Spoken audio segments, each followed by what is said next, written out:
Welcome to the family and group treatment of substance use disorders. My name is Katie Dirks, and I'm going to be your instructor for the course. Um, my credentials are I'm a licensed mental health counselor. I have a master in education and counseling psychology. I am a LADAC and a KDAC, and I am EMDR certified. It's a type of trauma therapy that I can talk about later. Um, I was a student in this program many years ago and began teaching about 6 years ago. I really love teaching this class, and I'm excited that you're here to learn with me. The syllabus is attached in Blackboard. My US email and my cell number are listed there. Please text me for an appointment if you need some support. I am not a technical expert, so if you need IT support, please contact UMass IT Services. Um, the syllabus is online, and it lists the reading and the video assignments. In addition, you're expected to watch the slide presentations that I'll post weekly and complete any assignments that are listed. Sometimes it's a quiz, sometimes it's a worksheet. One assignment you will have is to attend an Al Anon or family support group meeting, not an AA meeting, and reflect on it. There's also going to be an assignment to make a video introducing yourself. That will be in a few weeks. And there will be a group assignment as well. Again, I will post these weekly for you. All right, I think we're ready to get started. Let's see. So this is the week of January 23rd. Oops. All right, the references are all come from the book that you should all have by now. The book is called The Substance Abuse and the Family. It's a second edition. It's green on the cover, and the author is Michael Reiter. The assignments due next Monday are to view this slide presentation and watch the videos that are attached in Blackboard. Also, to sign up for alliesinrecovery.net. It's an amazing resource that is free to anyone living in the state of Massachusetts if you use the promo code, which is your zip code. If not, it's quite expensive. So please follow the directions so that you don't have to pay. It's a fantastic resource for you to learn, but also a great resource when you become a substance abuse counselor that you can refer your clients to watch these videos. It's a fantastic program for many reasons, but it's also available 24/7. So if people are struggling at 2 in the morning, they have a resource. There's 3 chapters to read this week. Chapter 1, Chapter 11, and Chapter 17. I know it's out of order, and there's a reason for that. And then the last assignment is to complete an assignment you as a counselor, and that's in Blackboard. Okay, what is substance use disorder? The Diagnostic and Statistical Manual of Mental Disorders, 5th edition, it's called the DSM-5, no longer uses the terms substance abuse and substance dependence.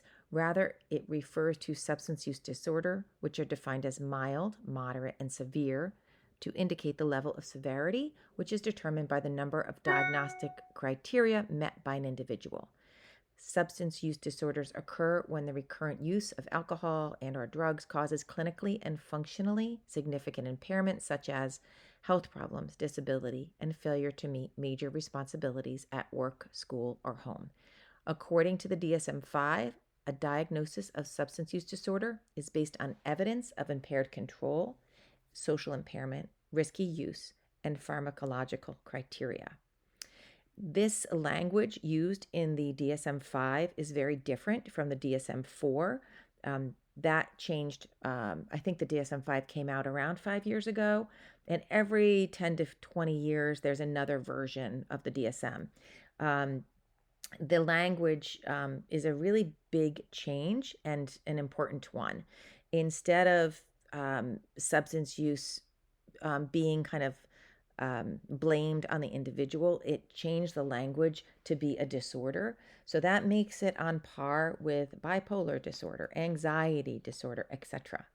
And it's a scientifically based disorder that are due to behavior that changes your wiring. Okay, so you actually do have changes that happen physiologically, and that's similar to, say, diabetes, where one day sugar's just fine and you can eat sugar your whole life. And then because of certain behaviors, now it's not healthy anymore and you have a disorder called diabetes, right?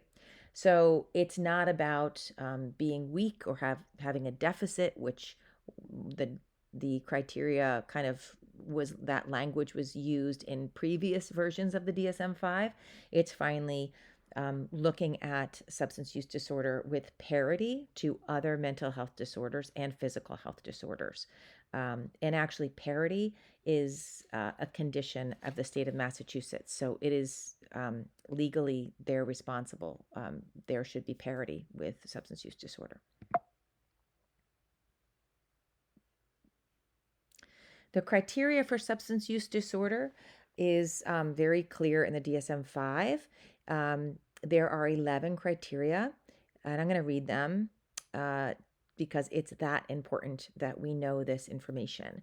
Taking the substance in larger amounts or for longer than you're meant to, wanting to cut down or stop using the substance but not managing to, spending a lot of time getting, using, or recovering from use from the substance, cravings and urges to use the substance, not managing to do what you should at work, home, or school because of substance use, continuing to use even when it causes problems in relationships, giving up important social, occupational, or recreational activities because of substance use, using substances again and again, even when it puts you in danger, continuing to use even when you know you have a physical or psychological problem that could have been caused or made worse by the substance, needing more of the substance to get the effect you want, tolerance, development of withdrawal symptoms, which can be relieved by taking more of the substance. Now, the DSM 5 goes a step further by defining what mild, moderate, and severe substance use disorder looks like. So, if you meet 2 or 3 of these symptoms, you would have a mild substance use disorder. 4 or 5 indicate a moderate substance use disorder. 6 or more indicates a severe substance use disorder.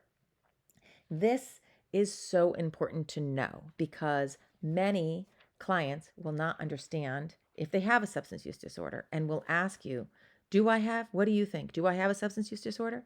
Or family members will ask you, or even physicians or psychiatrists who don't have a lot of training in the field of substance use disorder will ask, oh, I don't know if they have a problem with addiction or not. You can refer to this criteria after meeting with a client and say, so and so meets 5 of the criteria of substance use disorder and therefore has a moderate substance use disorder. Really important that in our field we're using professional language. It brings us up, our profession up when we do these things. And it educates people in a way that's very concrete. All right.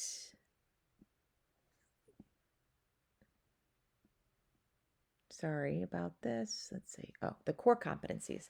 So we have 12 core competencies to become addiction counselors, substance use disorder counselors. And the 12 criteria are listed here. You're probably familiar with them already. If you're not, it's good to get familiar with them. You are required during your practicum hours to have a certain amount of hours in each of these core competencies. So be familiar with them. And that's the other half of the list. Common factors of effective therapy. So we have the extra therapeutic factors, 40% important. That's pretty important. Therapeutic relationship is significantly important, 30%. Hope and expectancy, 15%. And then the model of therapy used. For instance, solution focused, CBT, EMDR, whatever the different therapeutic modality is. So as you can see, those first 2 are pretty important.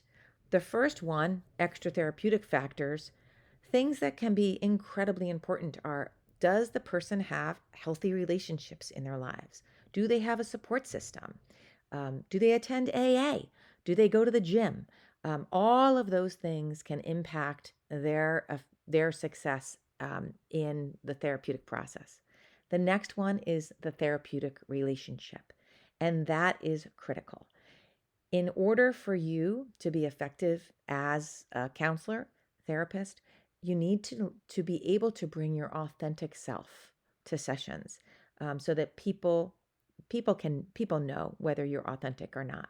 And so being comfortable in your authentic self, bringing all of this education that you have from all these courses, from your life experience, from your lived experience, as well as compassion and hope, will increase the chances of the therapy being effective.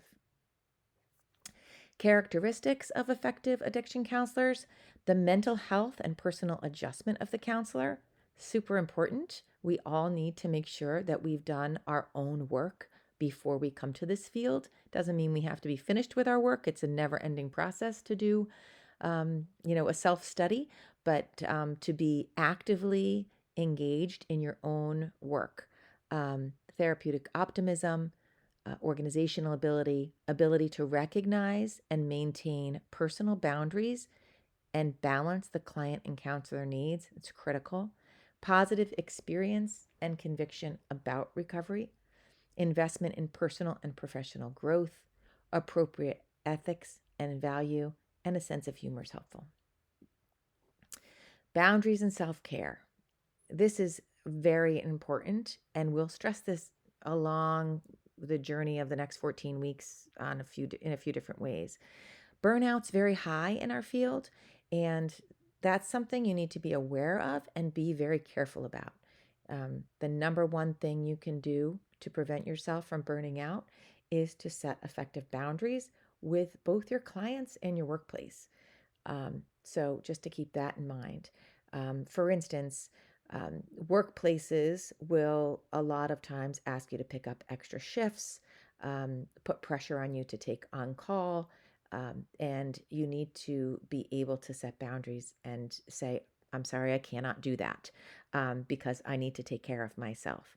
If you're not taking care of yourself, you cannot take care of others. You need to be modeling self care for your clients so that they can see that's how you reach health, is by taking care of yourself first. There are risks and benefits to bringing yourself into session. So that means you need to be careful of both external boundaries. For instance, not sharing your cell phone with your clients would be an external boundary, but also internal boundaries.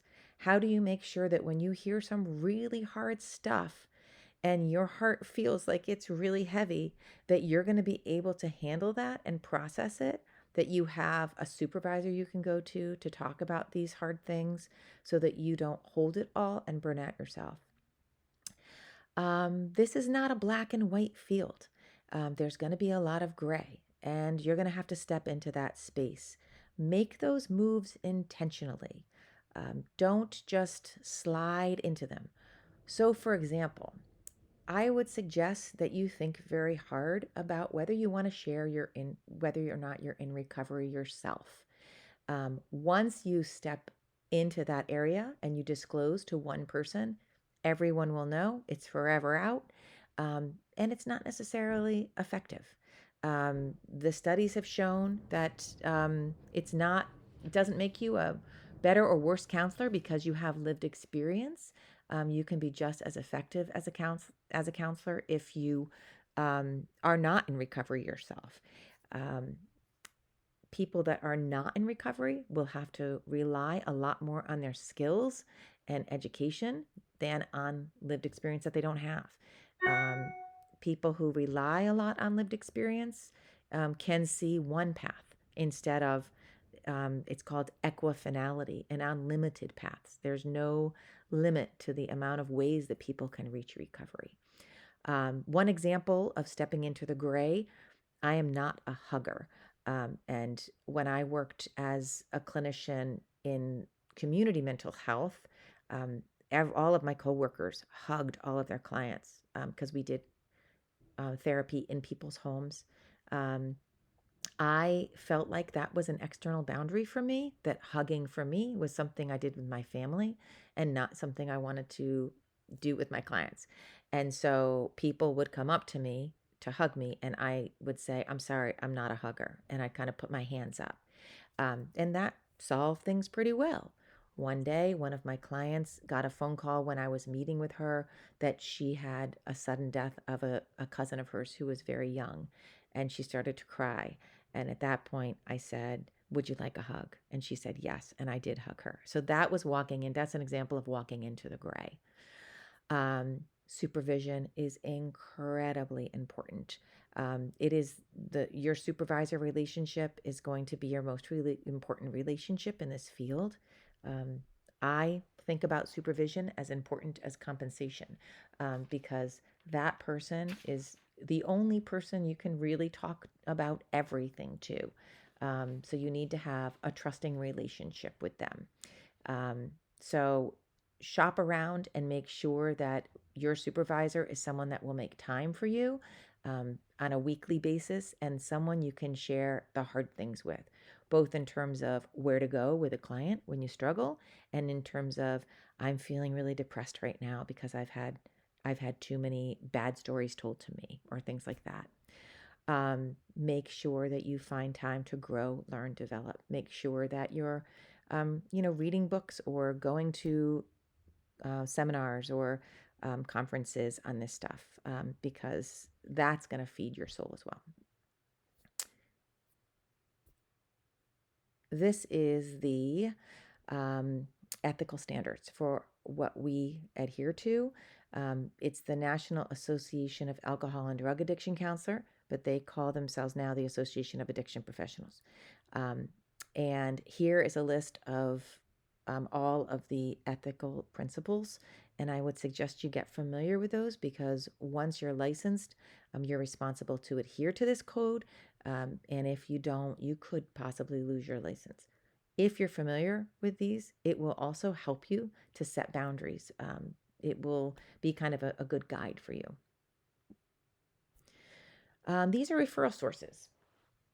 If you have never been in therapy before, this is a good time to do it, because if you're going to be a therapist and sit on that side of the desk or couch or whatever, it is really helpful to know what it feels like to be on the other side and asking someone to help guide you.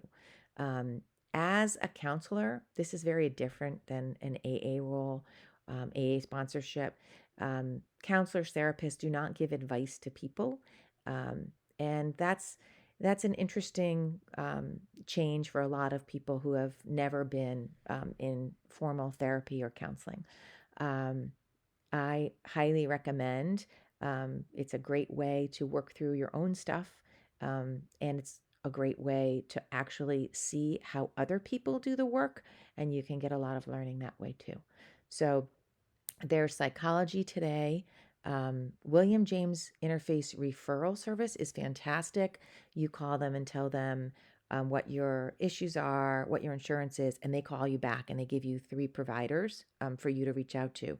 And then you can phone and screen them all and see which one feels good to you. I included EMDR, EMDRIA, International Association, because I am an EMDR therapist, and it's specifically trauma related, but substance use and trauma are very, very intertwined. Um, and there's some really fantastic therapists there. It's a little harder to find an EMDR therapist who takes insurance. And then the last one is the National Association of Social Workers Referral Service. Finding a therapist is really hard right now.